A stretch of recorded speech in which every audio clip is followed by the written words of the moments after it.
video for you today, and I got these this set of 60 Arteza Gouache a couple of weeks ago, and I really wanted to make them more accessible to be able to do lots of cute little illustration-y kind of paintings with them. So, as you can see by the title of the video, this is showing you how to set up your own gouache palette using an empty like half pan watercolour palette, or you could do it full pan if you wanted to as well. And all of the links to the 60 set of the gouache and the watercolour palettes, the empty ones that I've been using, all of those links will be in the description below. So this is the set of Arteza Gouache. There is going to be an up-close video looking at the gorgeous gouache paint on my channel as well, because I have absolutely loved working with these paints. I tried gouache maybe 10 years ago when I was doing my GCSEs, but we never really got taught how to use it properly, and I don't think I ever was using it the proper way. But now I've gotten back into it, I really, really love it, and it's going to be perfect for card making as an alternative to watercolours. It's kind of similar to the Gansai Tambi watercolours, because Japanese watercolours are more like a gouache anyway, rather than a traditional transparent watercolour. But I just wanted to do this separate video just showing you how to set up a palette with it. A lot of the time gouache is sold in little tubes like this set with, it's like a little 12 milliliter tube, because it does dry out and crack, and it's much nicer to use when it's still moist from the tube. However, some companies do sell the gouache in either dried pans or in like these jelly cup things, and I actually made my palettes that I'm going to show you in a second just over 2 weeks ago now, and they are still like moist to use because I keep spraying them with some distilled water. So I will walk you through all of that as well, but let's get on to showing you the actual palettes that I set up. So this is 60 colours in here, and I wanted all of the colours in palettes to make it easier. So I went for a 48 pan set and a 12 pan set. Now within the 60 set you get 12 pearlescent colours, so I've made the little set of 12 into my pearlescent gouache watercolour pan set, and then the 48 remaining colours I've put into this large one, and I've actually done it so there's 47, and I've used a full pan for the white, because you actually get 2 tubes of white within this set, because white is one of the most important colours when you're using gouache. So let's show you inside and how I have done them. So the little one, I made a little swatch card. I will be showing you how to make a swatch card as well. And then inside you've got the 12 little pans. You can see how much I've been using this set. And then I didn't fill them up too much, because I thought if they are gonna crack and I don't like working with them for whatever reason, I thought I don't want to waste that much paint out of my tube. So you can see they're not actually very full, and some of them are getting quite empty because I have been using them. So I decided to sort of fill them between a third and a half of the pan full. And another reason why I did this is because you can get more water in them. So the way I've been using them, this larger set, actually when I went to come and play with it the day before yesterday, the top row of them had actually all started to dry and had the cracks in them, but I sprayed them about a couple of sprays of water in each little half pan, left them overnight, and when I came back in the morning they all looked juicy and ready to go again. So definitely have a spray bottle with distilled water in. The one that I use, sorry for my squeaky chair, is this one from, I just got it from Tesco. It's just deionised water that you can fill up your iron or your battery with, because it's not going to go stagnant if you leave it for a while. So this is the perfect kind of thing to use in a palette like this, because if you use just normal tap water, you're putting contaminants into your paints which could like go mouldy and stuff, or make your paint smell really bad over time. So you definitely need some of that for this kind of a palette if you want to keep them nice and juicy to use. Yeah, so this one I actually sprayed earlier just to reactivate it, but when you do spray it, sometimes if you have left it a few days and it has started to go hard, I've just been taking a little plastic palette knife, spraying a couple of sprays of water in it, leaving it for a little bit, and then stirring it up to get it back into the same kind of consistency as it was when it came out of the tube. And originally I was thinking, oh, maybe it's bad to keep adding that much water into them, but if you're, I mean, water evaporates, so if you're adding the water into it, then once they dry out, the water's just going to evaporate and it's going to be fine. So you're not going to be like diluting the paints dramatically by keep adding more water in it, because it's going to evaporate, and that's why it goes hard. So yeah, there's nothing to worry about with adding the water into the pans as well. So that is my little 12 pan set of the pearlescent gouache colours, of which there are 12. And then I used the other 48 colours and put them into this 48 pan set. Now these empty sets that you can get on Amazon, which is where I got mine from, they're advertised as a 48 half pan set and a 12 half pan set, but when you buy them they actually give you, for this one they give you 4 extra half pans, and this one they give you 2 extra half pans, because if you wanted to, you could shuffle all of these along and fit a 13th one in the rows. I have just left it as the 48 in here though, because I quite like they've got a little bit of space between them, so if you got messy with your mixing, you're not going to contaminate the colours that are next to each other. And again, for this set I've actually only filled them like a third to a half full again, so that if I wasn't that keen on it, I didn't want to have wasted too much of my paint out of my tube. I have been using these a lot, and this green and this brown have been my favourite, so I actually refilled them again yesterday, so they look a bit fuller than all of the other colours. But I have actually used every single colour in here now, and I love them so much, so you'll probably hear all of this again and more in my up close video on the gouache. But you can see what a lovely selection of colours you get within this 60 set of the gouache as well. So I wanted to show you, so this, I made this 2 weeks ago, and look how juicy they still look. I have not sprayed them today. That was from yesterday when I had sprayed them and was using them. So I just wanted to show how some people seem to be quite negative about putting your gouache into pans, especially a cheaper brand of gouache like the Arteza ones. Oh, look, look how pigmented it is. I just got some on me.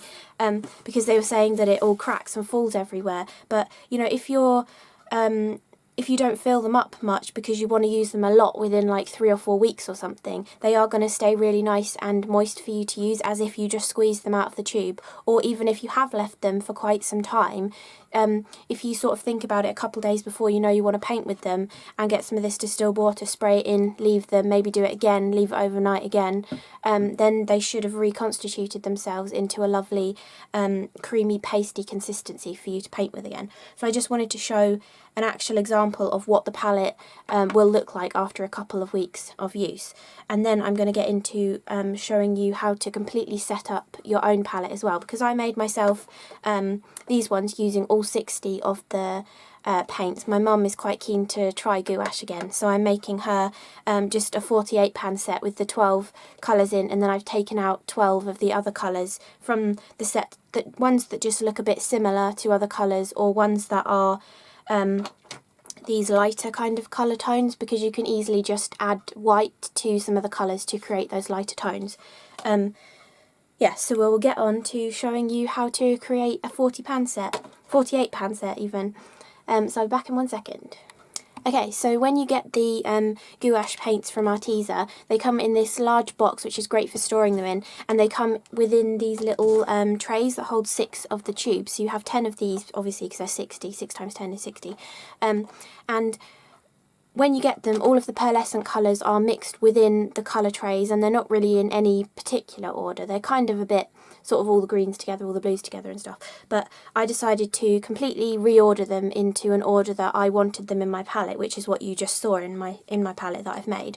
But I ordered them into the colours that I wanted, and for this one I'm doing for my mum that's missing out 12 colours, I've just taken out those 12 from my ordered colours so I don't accidentally put those ones in. And then this is another one of the empty 48 pan watercolour sets. You seem to be able to get them in the blue colour and this really light baby pink, so I chose the baby pink one for my mum.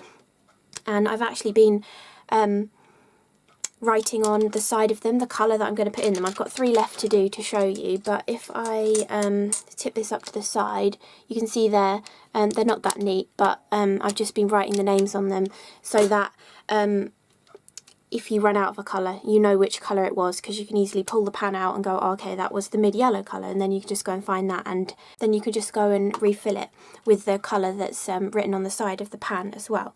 And also, after I've put this pan set together, I'm going to show you how to make your colour swatch chart for them as well. And I think that's a really good idea to do the colour swatch once you've just set up the palette, because then the colours are nice and creamy and easy to activate to create your little colour swatch chart as well. So I have 3 colours left to do, and the way I've been doing this, I've been using one of these Sharpie that have an ultra fine tip on one end, and that doesn't seem to rub off the pans, which is good. It seems to be a good permanent pen, and it's quite fine. So I've just been holding the pan like this, and the next one I need is Pearl White Rose. So it doesn't look that neat when I'm doing it, but I can't speak and talk at the same time, write and talk at the same time.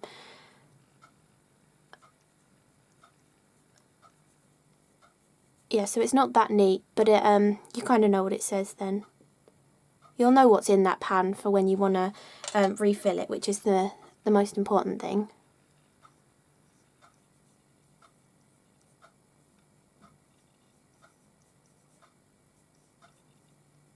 And the last one,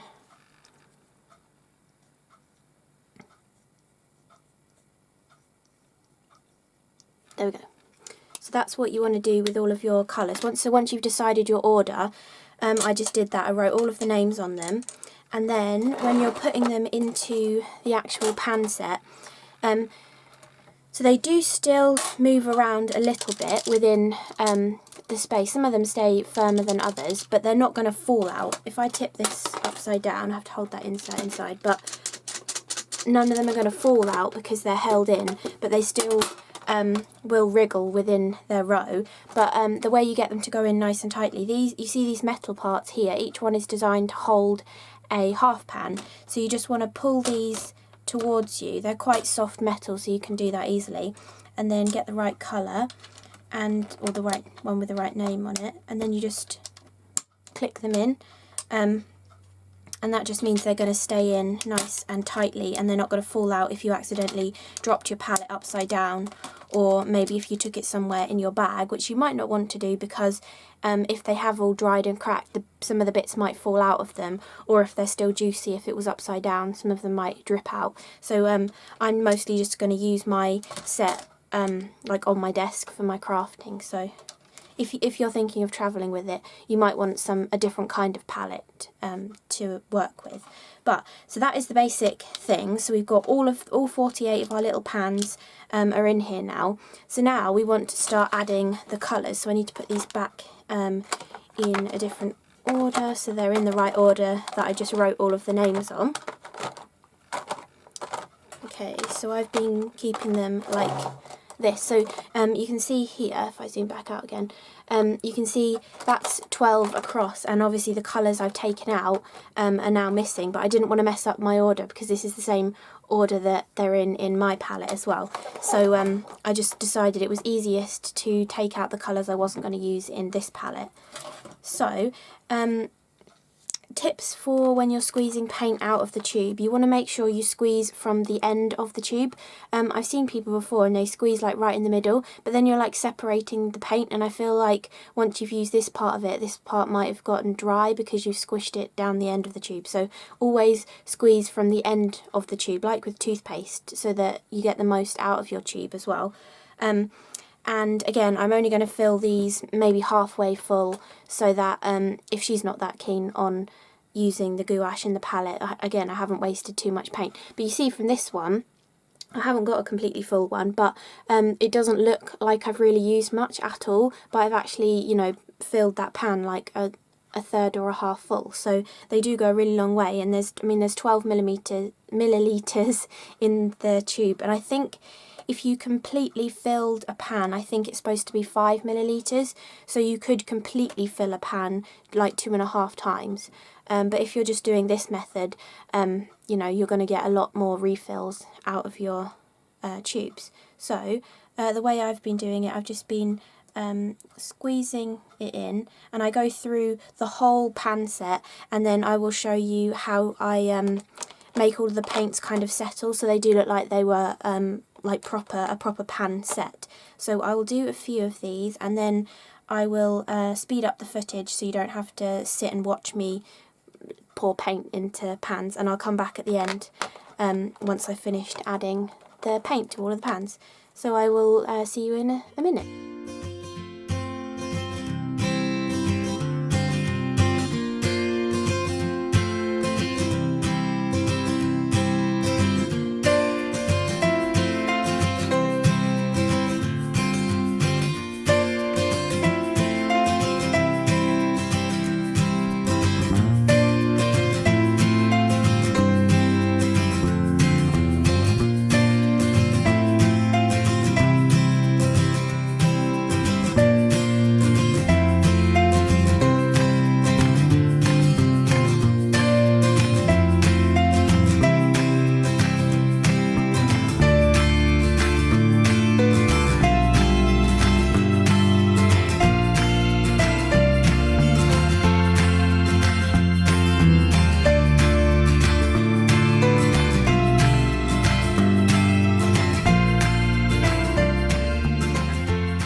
So now I've filled up the palette. I'll show you how I flatten them down, but I just wanted to mention also, you might have noticed when I was talking earlier, I actually put a little swatch of paint on each of the tubes, and I did this once I had done this to my original palette. As I was swatching them onto my little colour swatch charts, I actually just used a bit on the brush and put it on each of the tubes. I think only two of them, maybe two or three colours don't look like their colour band on it. I think it's mainly this one and this one, which is the ballerina pink, and maybe one of the browns doesn't quite look like the colour on the packaging, but all of the others seem pretty accurate. So now we've got all of the colours into here. The way I did it was I took this whole thing out, and because we secured all of these pans in, they're not going to fly anywhere, and then I just went like this and tapped it. And you can see on this side they're all filling the squares now, and on this side you've still got the splodge marks. So if you turn it round and keep tapping again, you might have to do this a few times, or even a different direction.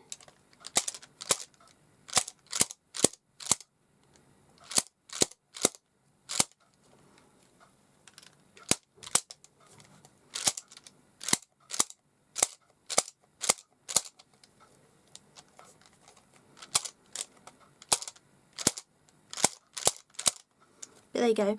You've now got all of them completely filled, as in filling the rectangles right to the corners, and it looks much more like a professional palette that you've just purchased as well.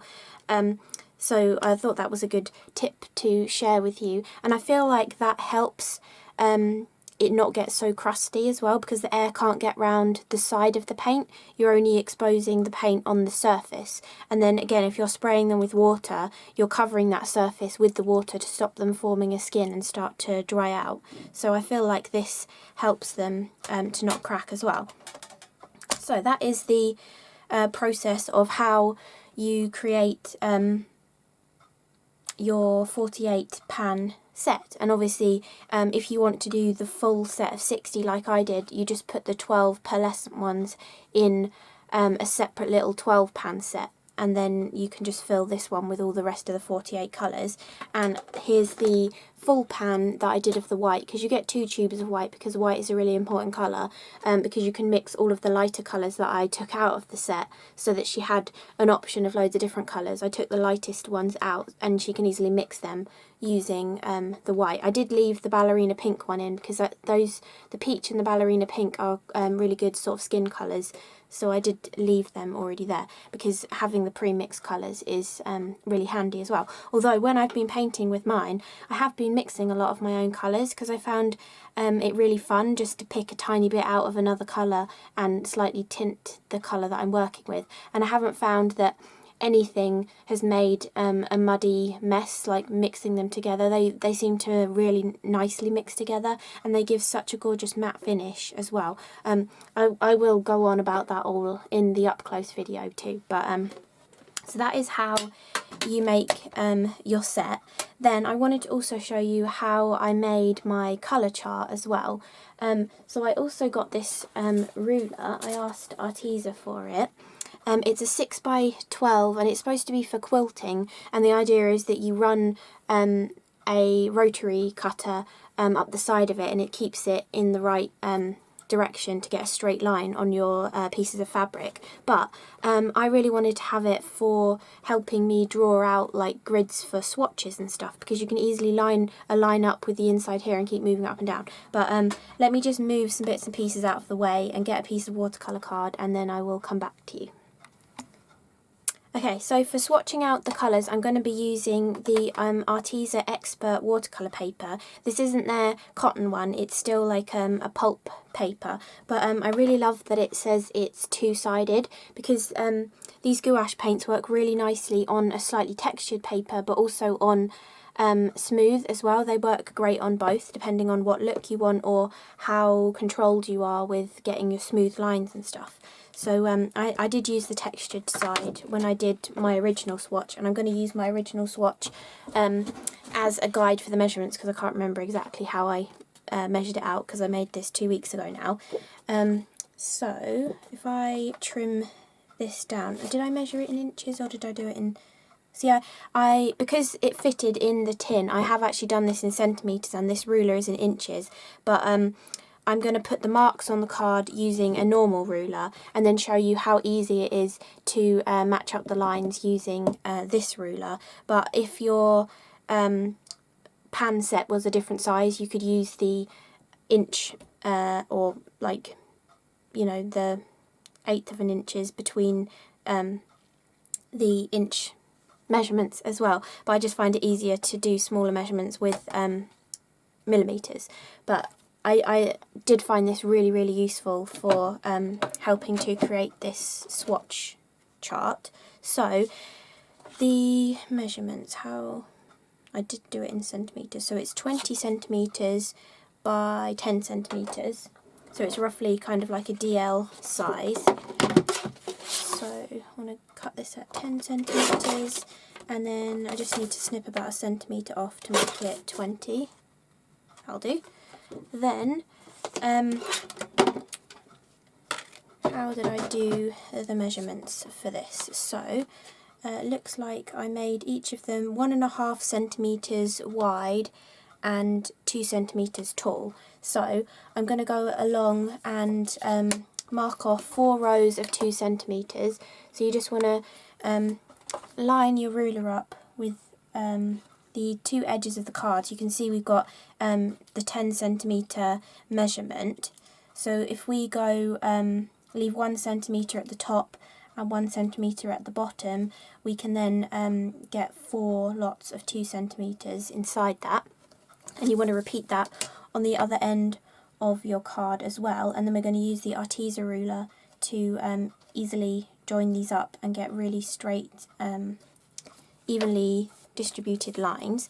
Then the other way, I said I did it 1.5, so we need 12, so 12 times 1.5 is 18, so we want to leave, okay, I didn't quite do it 20, but if we centre the ruler, so there's about 2 millimetres less each side from 20, and then we want to do one line at 19 and one line at 1, that's 18 centimetres between them, and then mark off at 1.5 centimetres all the way along. I mean, you can do this whatever way you like, but this will fit in this tin if you get this tin off of Amazon. So I thought I'd just show this as well. And then I also want to do the same thing, so lining it up with 2 millimetres off of 20 and 1 or 0 on the other side, then marking at 1 and 19 to give 18 centimetres between, and then marking it off at 1.5 centimetre intervals all the way along. And then you could do this next bit just using the same ruler that you've got, but if you were using portions of inches to do your measurements, then obviously you can just use this for all of it. But if you look on here, we can see all the tiny little marks I was just doing. But with this ruler, if we we want to do this one first actually. If we line up the bottom one with the 2 marks that we drew for the first line there, and we want to draw that one in, then if you move this along to the next 2 little marks that we drew, you can check that you're straight by, you can kind of see the pencil line. If I zoom in a little bit more, you can see that pencil line there, and you can see where the ruler is on top of it. So if we line up the ruler with the next 2 marks, we can see if that's going to be slightly off, and it is going to be a teeny bit off, so we can just move the ruler slightly, so we now see this pencil line is in line with that fluorescent line just there, and then we can draw that one now as well. I know it doesn't really matter if it's perfect or not, but if you do like to get all your measurements really spot on, then I found that this ruler is brilliant for that, because it really helps you get like dead straight and parallel lines, which is really good. And don't worry about the edges, because we're going to use a ruler to neaten those, I mean a rubber, not a ruler, we're using a ruler. We're going to use a rubber to neaten them up afterwards. So then we just want to line this up again. And I mean, actually this measurement is basically to that fluorescent line, so you could just draw the first line, line it up and move it along, rather than doing all the little marks to begin with as well. So line up the last one for the horizontals, and then we want to do all the verticals, and we can do it in the same way. And if you start with the bottom one, then obviously the ruler helps you, because you can move it upwards and easily see the other line underneath the ruler. That's the key, is to make sure the first line you drew is then going to be underneath the ruler, so that you can match up the line with one of the lines within the ruler as well. This is going to be great, you know, when you do like those stamped backgrounds where you want a repeating pattern across the whole background. Usually I'm far too lazy to do that, and I just guess, and then I'm like, oh, I don't really like it now because it wasn't really perfect. But if you've got a ruler like this, you can just go with like, obviously do it in inches, because this is an inch ruler, but you can easily then block out your card into squares or rectangles or whatever to get your perfect placement for a stamped background. And I just think this kind of a ruler is going to be so much easier to do that with than a normal ruler. Okay.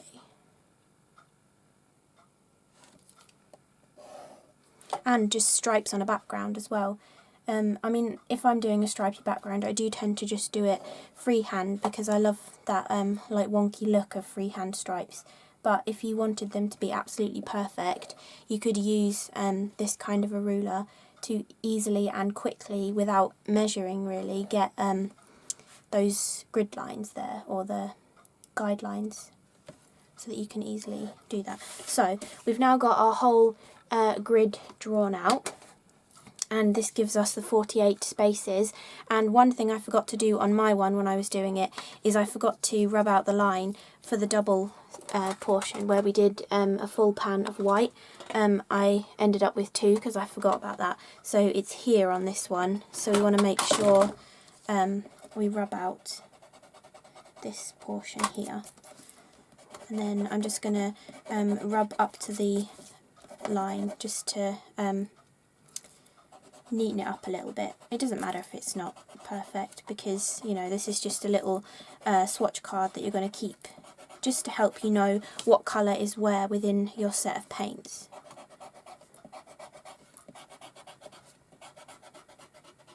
Okay.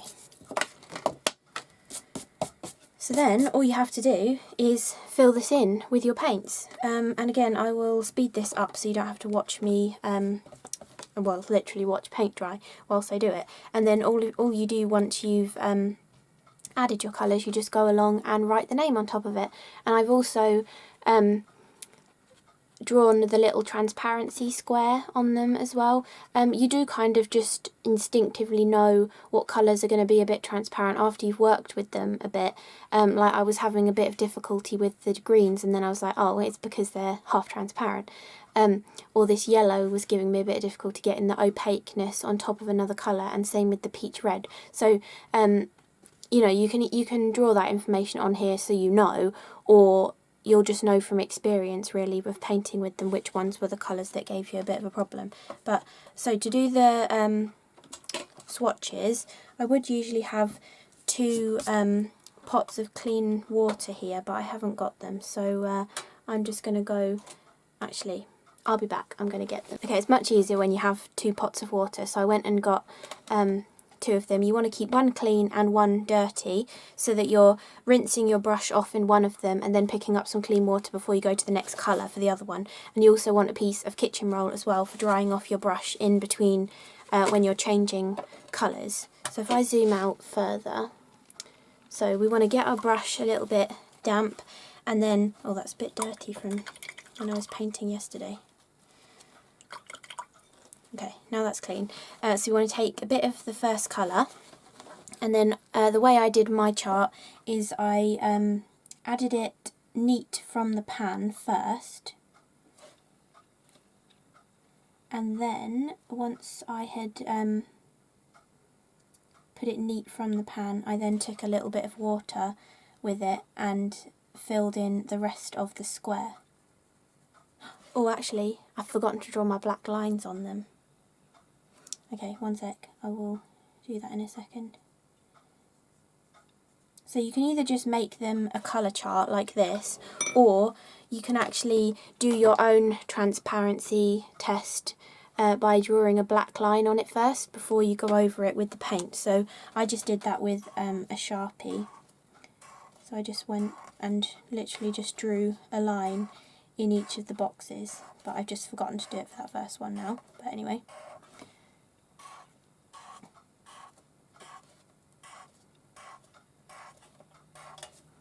You can be more precise with this if you want to as well. I'm sure my mum will make her own colour chart anyway, but I just wanted to show you how I created my one.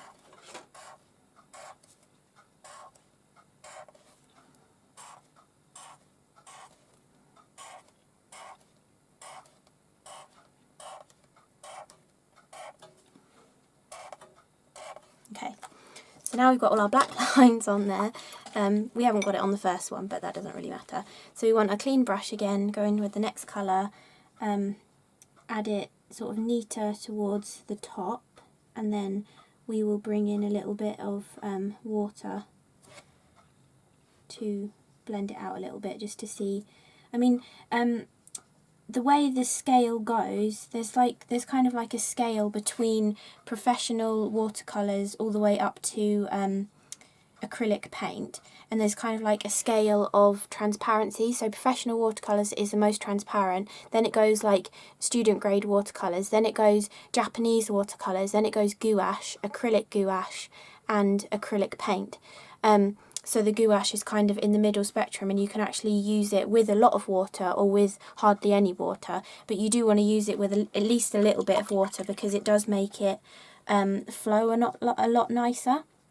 You can get much smoother lines when you're painting with it if you've added a little bit of water into it. So I do recommend using it with a little bit of water, but you can use it as if it was a watercolour as well. But I just feel like it's a little bit of a waste using it as a watercolour if you already have some watercolours that you could just do that with. Because I just really love that chalky effect that it gives, because it dries with a really nice matte finish. Anyway, I will say more about all of that in my up close video. But so I will just now speed this up and show you the filling in of the colour chart, and then I'll come back again. So I'll see you in a minute.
how easy it is just to create your colour swatch chart.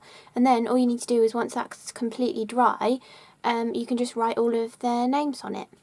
And I wanted to also point out, if you look, that these pearlescent ones don't really look, I mean the gold and the bronze look nice and pearly on this Arteza watercolour paper, but the pearlescent finish looks different on different types of paper, and it also shows up better when you've added it over the top of a matte gouache colour.